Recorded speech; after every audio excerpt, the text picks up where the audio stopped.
Hello बच्चों, welcome back to my channel. तो आज हम देखेंगे class 7th English unit 3.6 think before you speak. Okay, ये चैप्टर का एक्सप्लेनेशन इसे भी हम दो पार्ट में देखेंगे, part 1 and part 2। Okay, 3.6 think before you speak. Think before you speak मतलब कहने से पहले, स्पीक मतलब बोलना, बिफोर पहले, सोचो। थिंक मीन सोचना। अगर आप कुछ बोल रहे हो तो उस बोलने से पहले आपको सोचना चाहिए। ओके, या आपने भी सुना होगा कि बोलने से पहले सोचकर बोलना चाहिए। ओके, तो देखते हैं part 1।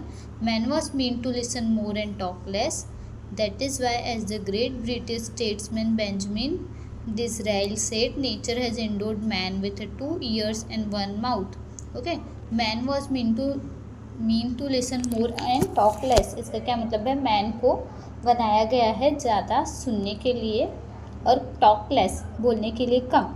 That is why as the great British, जो ग्रेट ब्रिटिश है उनका स्टेटमेंट्स, उनका नाम क्या है?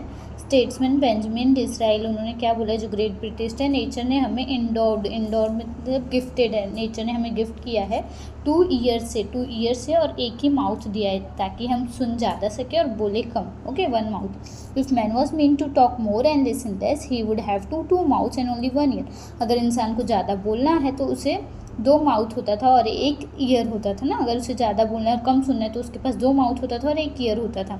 Imagine how we would have look, how strange with 2 mouths on the 2 sides and 1 ear at the centre. तो इमेजिन करो कि कैसे दिखेंगे। 2 माउथ होता 2 साइड में और 1 ईयर होता सेंटर में, तो कैसे दिखते थे हम ना। And mind you the ears are like funnels open all the time. And आपको पता है जो ईयर्स एक फनल्स के जैसा है, पाइप के जैसा है, हर टाइम ओपन रहता है ना। There is no door with which you can close them, और कोई दरवाजा नहीं जिससे आप उस ईयर को क्लोज कर सको। Whereas if you have to speak even 1 single word, that word must pass through 2 walls 2 fences। अगर आपको एक सिंगल वर्ड भी कहना है तो उसे 2 फेंसेस से पास होना पड़ता है। वो कौन से 2 walls है, 2 fences हैं? There is firstly the fence of this 2 rows of teeth. पहले तो टीथ की रोज है ना, 2 रो है। This is secondly the fence of the 2 lips. फिर 2 लिप्स का जो रो है, जो फेंसेस है। पहले हम एक वर्ड को, अगर आपको एक वर्ड बोलना है तो उसे टीथ से पास होना पड़ता है, टीथ के बाद उसे लिप से पास होना पड़ता है। 2 rows of teeth then 2 rows of lips. Before a word can be spoken it has to pass, it has to be preach through this 2 walls ना। अगर आपको कोई वर्ड कहना है तो उसे 2 वॉल से पास होना पड़ता है, थ्रू दिस 2 fences से पास होना पड़ता है। Therefore we must think at least twice before we utter a word. इसीलिए हमें कम से कम 2 बार तो सोचना चाहिए। अगर हम अटर मतलब कुछ कह रहे हैं, to say something, utter means to say something. अगर हम कोई वर्ड कह रहे हैं तो हमें एटलीस्ट 2 बार तो सोचना चाहिए। Okay, a very wise man once remark that of the unspoken word you are a master, of the spoken word you are a slave. एक बहुत ही वाइस मैन ने, मतलब बुद्धिमान व्यक्ति ने कहा था कि आप जो अनकहे वर्ड के आप मास्टर हो और स्पोकन वर्ड के आप स्लेव हो। What is the meaning of slave? Slave means दासी हो, और आपने जो वर्ड नहीं कहे उसके आप मास्टर्स हो ना। Once you have spoken a word you can not get it back, do what you will. अगर एक बार आपने कुछ शब्द कह दिए, कोई वर्ड कह दिया, तो आप उसे वापस नहीं ले सकते। चाहे आप कुछ भी कर लो, कितनी मेहनत, कुछ भी कर लो, आप उस शब्द को वापस नहीं ले सकते हो ना। अगर आपने एक बार किसी को कुछ बुरा कह दिया, कुछ बुरा भला, कुछ गंदे वर्ड्स कह दिए, तो आप उसे वापस नहीं ले सकते हो। Therefore you must be very careful about the words that you speak. इसलिए आपको बहुत ध्यान रखना चाहिए कि आप जो भी बोल रहे हो उसे बहुत ध्यानपूर्वक बोलना चाहिए, ध्यान से बोलना चाहिए। Once the word has left your lips you will not be able to get it back. एक बार आपके लिप से वो वर्ड निकल गया, आप उसे वापस नहीं ले सकते, कुछ भी कर लो ना। तो इसलिए अगर आप किसी से बात करें तो हमेशा अच्छे से बात करो, किसी को बुरे शब्द मत कहो, चाहे वो आपका फ्रेंड ही क्यों ना हो, क्योंकि उससे भी हर्ट होता है। Okay, what are unspoken words? They are things you want to say but remain unsaid as thoughts in your mind. unspoken word क्या होते हैं? unspoken word ऐसे words होते हैं जो आप कहना चाहते हो बट कह नहीं पाते हो, आपके माइंड में ही रह जाते हैं, अनकहे ही रह जाते हैं, unsaid, आप कहते नहीं हो।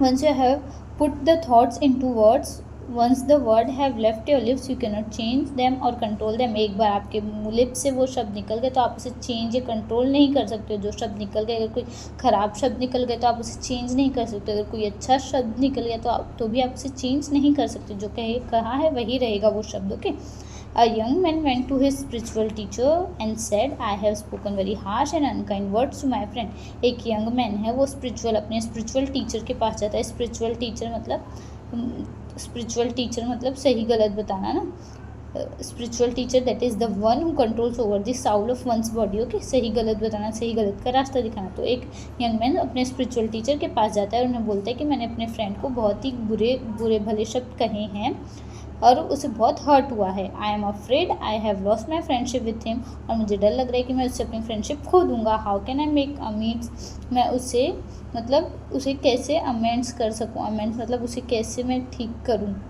ना।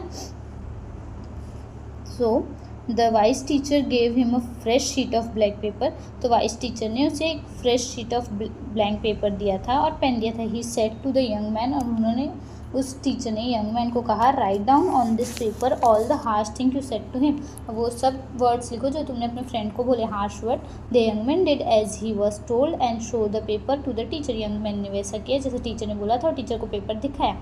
Now tear up this sheet of paper into as many as small bits as you can, और अब इस शीट को टीयर करो, फाड़ो, जितने भी छोटे टुकड़ों में तुम फाड़ सकते हो। The wise teacher said, teacher ने ऐसा बोला। Soon the single sheet was torn into 100 tiny bits of paper, वो सिंगल शीट एकदम छोटे छोटे टुकड़ों में उसने टॉर्न कर दिया था, bites tiny bits of paper में फाड़ दिया था उसने, टुकड़े कर दिए थे।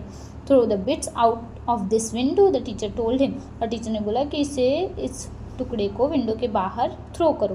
That was easily done, it was a windy day and the tiny bits were scattered far and wide even as the young man was, और वो ईजिली डन हो गया था। ईजिली डन हुआ क्योंकि ईजिली हो गया क्योंकि हवा तेज़ी से, वाइंडी हवा थी, हवा चल रही थी, और टाइनी बिट्स जो है एकदम स्कैटर्ड हो गए थे, फैल गए थे फार एकदम दूर दूर, and wide even as the young man watch, और वो यंग मैन देख रहा था तो बहुत दूर दूर चले गए थे। ओके, तो यहाँ पर पार्ट 1 का एक्सप्लेनेशन ख़त्म होता है। अगर आपको वीडियो यूज़फुल लगी तो प्लीज़ वीडियो को लाइक, चैनल को सब्सक्राइब और अपने दोस्तों के साथ ज़रूर शेयर करो। तो मिलते हैं नेक्स्ट वीडियो में, पार्ट 2 हम कल देखेंगे। ओके, तब तक के लिए बाय बाय बच्चों, टेक केयर।